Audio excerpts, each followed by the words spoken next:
contradict yourself. You see where your pretty reasoning leads you. Aye. I presume thou art in the right, Ben Franklin. Presume? Huh. Unquestionably, I'm in the right. I was in the right in the beginning. I've been in the right all along. I'm always right. Thou hast won the disputation, Ben Franklin. But I won't concede it to thee. Won't concede it, eh? Why, my friend? Prithee, why? Because, Ben, thou art not content with being in the right. Thou hast to be overbearing and insolent as well. Good day to thee, sir. Well, I... Good day, Mistress Franklin. Good day.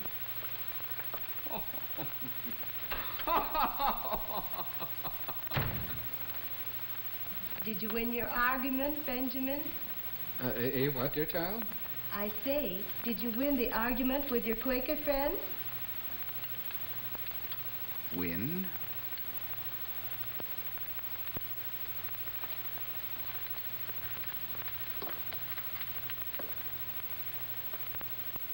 Win?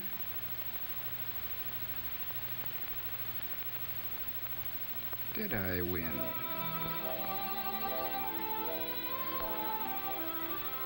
Ben Franklin, the great American diplomat and philosopher. One of the greatest salesmen that ever lived. He began life an inveterate arguer. But when his Quaker friend drove home the awful truth, Ben took it on the chin and asked himself a few questions. He did some powerful thinking, and he came to the conclusion that you don't win arguments by arguing. But what is more important, Ben did something about it. He decided to correct his faults. He determined to change his method of working with people. He formulated some rules to govern his man-to-man relations. Virtue is obtained rather by the use of the ears than of the tongue. Put on the humble inquirer. Argument is productive of disgusts and perhaps enmities. In answering an opinion, observe that in certain cases, the opinion would be right. Forbear all direct contradictions to the sentiments of others and all positive assertions. Lose no time, but let each part of your business have its time.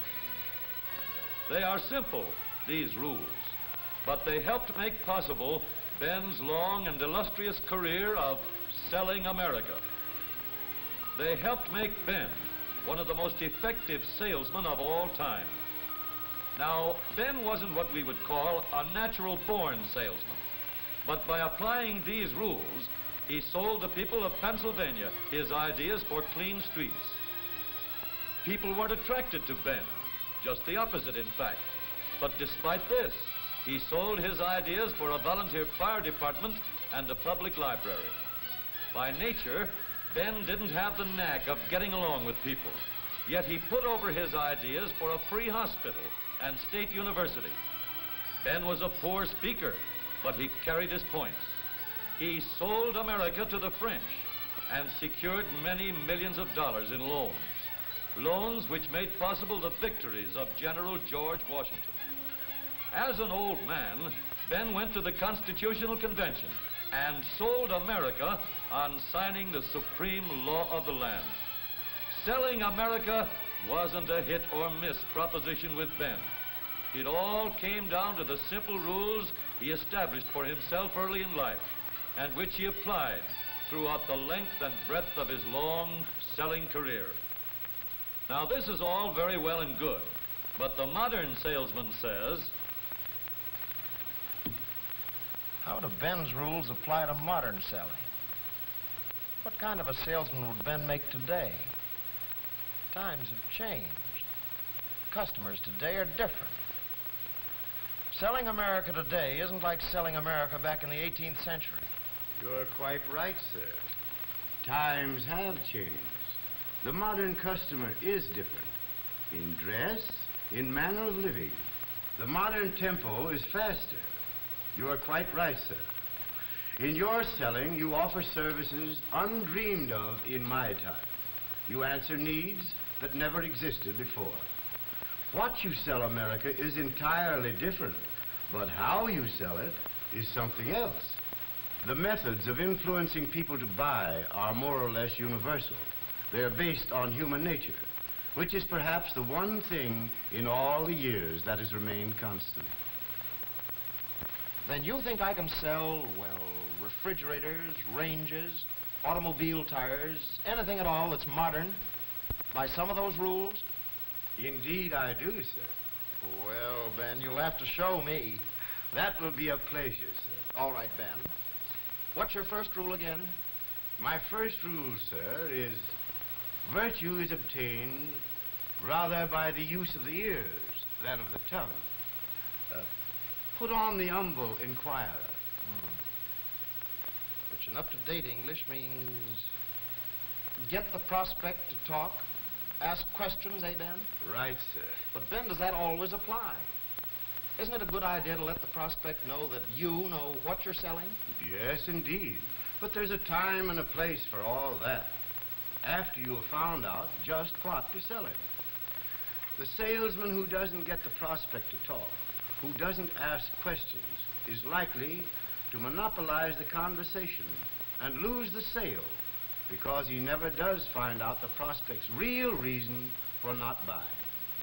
The salesman who uses his tongue rather than his ears is likely to run into this difficulty. While you're here, Mr. Daniels, if you have time, I'd like to show you our tires. You'll be needing some new ones before long, you know. Yes, I know. But I generally buy my tires down the street at Ed's place. Well, if it's economy and tires you're looking for, Mr. Daniels, I think I can prove to you that our make of tire comes just as cheap as those down the street. That is, cheap when you consider the service and long life you get out of our make. Well, Why, Mr. Daniels, these tires have been put through all kinds of road tests before they were placed on the market. Scientifically conducted road tests by the greatest engineers in the industry. And they prove conclusively that this tire has the greatest mileage of any tire you can buy today. Just let me... I'll think it over and let you know. I have an appointment. Pet selling points are often the reason for lost sales. The salesman tries to sell something that he himself is interested in, and frequently it is not at all what the prospect is interested in. That's why rule number 1 says, get the prospect to talk. Ask questions. In that way, you can find out what the prospect really wants. How do you find out what his real reasons are for not buying? Well, the simplest way to do that, I should say, is to ask why. Why? Uh-huh. Let's see how it works on Mr. Daniels. While you're here, Mr. Daniels, if you have time, I'd like to show you our tires. You'll be needing some new ones before long, you know. Yes, I know. But I generally buy my tires down the street at Ed's place. Is that so, Mr. Daniels? Just why do you like that particular tire? Well, I don't know. I've been using them a long time. I like the way they're made. In other words, you like their construction. Well, yes, I guess that's it. I see. Just why do you like that particular construction?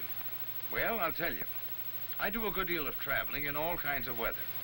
What I like most about that tire is the tread. Well, I don't want to be too inquisitive, Mr. Daniels, but just what do you like about that tread? Well, it doesn't skid. I see. Well, that's very important in a tire. And I believe you'd be interested in seeing a new safety tread that our company has just developed. A new tread? Yes. I'd like to show it to you. The prospect is really interested in safety, in non-skid. So that's what the salesman must talk about if he wants the prospect to listen. Not cost of the tire, not mileage. All the talk in the world about cost or mileage wouldn't sell that prospect when he's really interested in something else. The only way I could find that out was to ask questions. Besides, if you get people to talk, it puts you on a friendly basis. People like to talk. Okay, Ben. What's your second rule? My second rule is arguments are productive of disgust and perhaps enmities. Persons of good sense seldom fall into them. That means, don't argue, eh, Ben? Right. Well, yes, Ben, but isn't it true that there are some people that you just can't help arguing with? Well, I know the kinds you mean, but woe to the salesman who gets into debate with them. Watch this. You can't tell me it's cheap to cook with electricity. Somebody else maybe, but not me. I know all about cooking with it. My sister-in-law used to have an electric range, and her bills ran, I don't know how much a month. Well, Mrs. Harrison, your sister-in-law must have had a very poor range. Oh, no, she didn't. She had a very good range, one of the best. It cost, an awful lot of money. It was a good range, all right, one of the best. Then probably she didn't know how to cook with it. Didn't know how to cook? What do you know about it?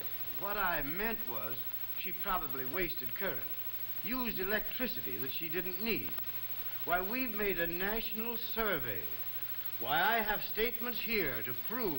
I guess she knows what she needs to cook with and what she doesn't. My sister-in-law is a good cook. She was chief dietitian of, I don't know how many hospitals before she was married.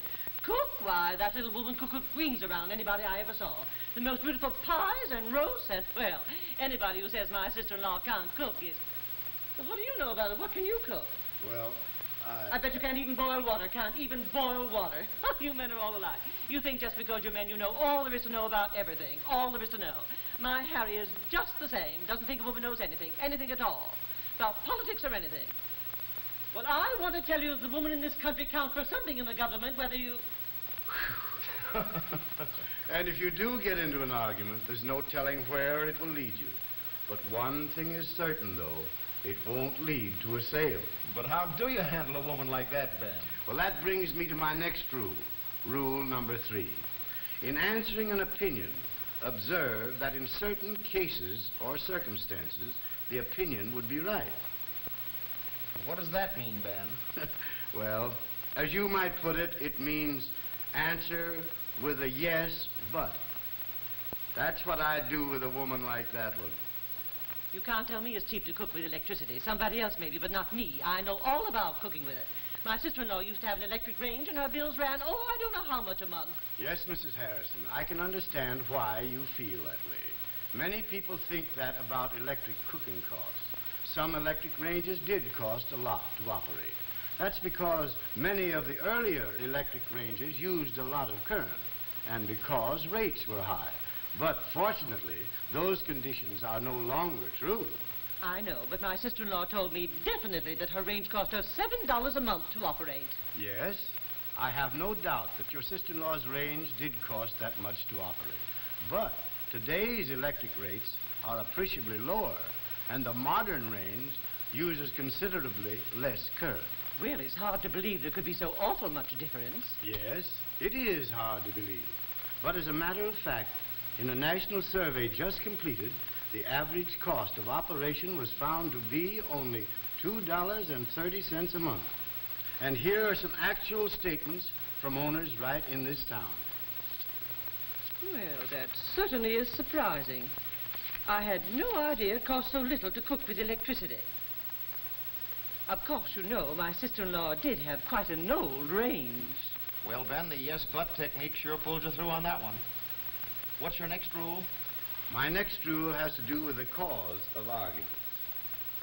Many of them, you know, the salesman himself provokes. That's why I say in rule number 4, forbear all direct contradictions to the sentiments of others and all positive assertions. Don't contradict. Don't be too positive. Right. For when you do contradict, when you are too positive, well, let's see what might happen. Good day, sir. Well, how do you do? I'm looking for one of those grips. I didn't see what I wanted in the window. One of those, grips. What do you want it for? Well, I'm going to do a little traveling. The company is sending me out in the field again. I'm going on the road.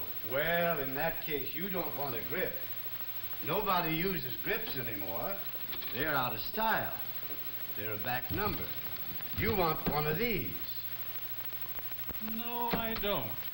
I want a grip. I've always used a grip. I don't like these newfangled bags. But I think you're mistaken. Everybody uses these bags nowadays. I don't care. Grips aren't any good. Not enough room in them. Can't keep your clothes right. Your suits get wrinkled. You'll carry an extra suit along with you, won't you? Yes, but... Well, in that case, this bag is just the thing.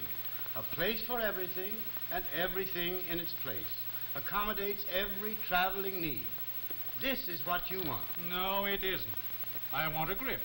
And if I can't get it here, I'll... You see, I got off on the wrong foot right away by contradicting the prospect. Mind you, you may be perfectly right in everything you say, but if you present it that way, well, prospects are pretty rugged individualists sometimes. How much better it would have been to handle it this way. Good day, sir. Oh, how do you do? I'm looking for one of those grips. I didn't see what I wanted in your window. One of those, grips. Yes, I understand. Of course. Going to do a little traveling, eh? Yep. I'm going on the road again. Here is a very nice grip. Genuine top-grain cowhide leather. Hand-sewed. Lined with imported Irish linen. Will not scratch or soil. Yeah? Well... By the way, here's another style of bag with many new conveniences for a person who travels a lot. Well, I know. But it probably costs too much. It does cost a little more, but then the savings on suit pressings would in a short time more than pay for the difference. Well, I never thought about one of those. But that looks all right. In other words, always be sure to show them what they ask for first. Yes. By not contradicting and getting off on the right track, you're well on the way to stepping the prospect up to a better sale, to what he really needs, and to having a better satisfied customer. All right, Ben, where do we go from here? What's rule number 5? Rule number 5 is lose no time. Cut off all unnecessary actions. Let all things have their places. But let each part of your business have its time. Don't waste time, but tell a complete story? Right. Now suppose I'm selling a woman a refrigerator. I find out, by getting the prospect to talk, that she's interested in the ice tray. All right. You see, Mrs. Brown, a simple lift of this lever and the cubes are released instantly. The quick cube tray, it's called. Here, try it.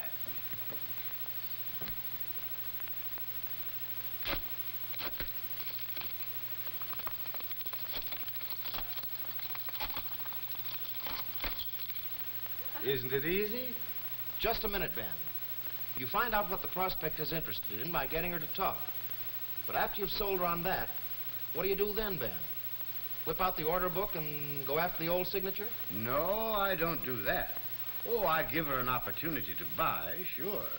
But usually, if you do it too early in the sale, you'll find she'll hedge on you. Why? Because she's busy thinking up other things she's interested in. What are you driving at, Ben? Just this. I must tell a complete story. Not only must I sell her on the things she told me she was interested in, but I must sell her on the other things she's interested in that she didn't tell me about. Maybe she didn't even think about. If I'm a smart salesman, I anticipate these things. A complete story gets the order, because you never know what particular feature is going to make the prospect definitely decide to buy. And unless you do tell a complete story, you may overlook the one feature that will turn the trick. One more thing, Ben, about that order. Does she always sign it? No. No, she doesn't. The salesman doesn't live who can close every deal. But I'll say this. If she goes out with my complete story in her mind, she's going to be a mighty tough prospect for any competitive salesman. Because if she goes out, she'll know a lot about my product. And that competitive salesman is going to be on the defensive every step of his contact. Okay, Ben, okay. Thank you very much. Those rules of yours sure do the job. They work just as well in today's job of selling America. Well, they should. After all, they're universal principles of human association. You see, they're broader than just selling alone. They apply to any and every matter of contact. They're the rules for a better relationship of man to man. And I feel that I can say this without seeming vain, for they weren't new with me, these rules. They're as old as history. I picked them up from salesmen who lived hundreds of years before my time.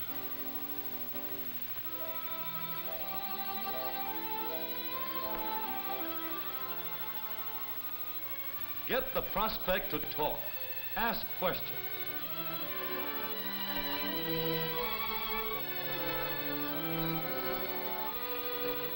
Don't argue.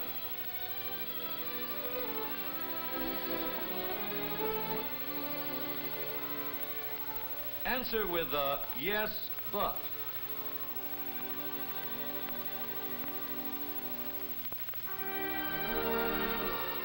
Don't contradict. Don't be too positive.